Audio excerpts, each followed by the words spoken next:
Welcome to the Rim Break Rodeo. We hope this video helps. You have the HD file ready.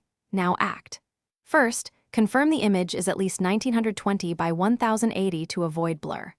Once done, place it in Pictures or Desktop so it's easy to find. Next, open System Settings and go straight to Personalization, or simply right-click the image in File Explorer and choose Set as Background. That direct action starts the process and ensures Windows registers the exact file you intend to use. Now you refine how the wallpaper appears. You'll see options like Fill, Fit, Stretch, Tile, Center, or Span. Pick one based on your monitor layout. If crucial parts get cropped, open an editor and resize or crop preserving the aspect ratio, then reapply.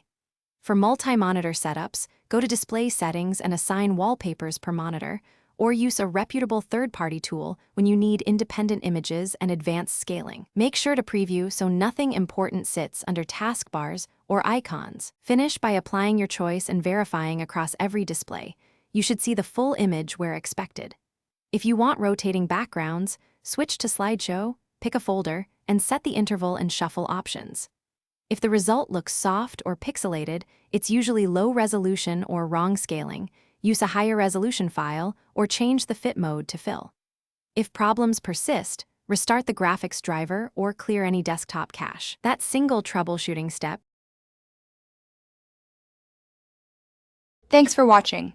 Consider subscribing if we helped you.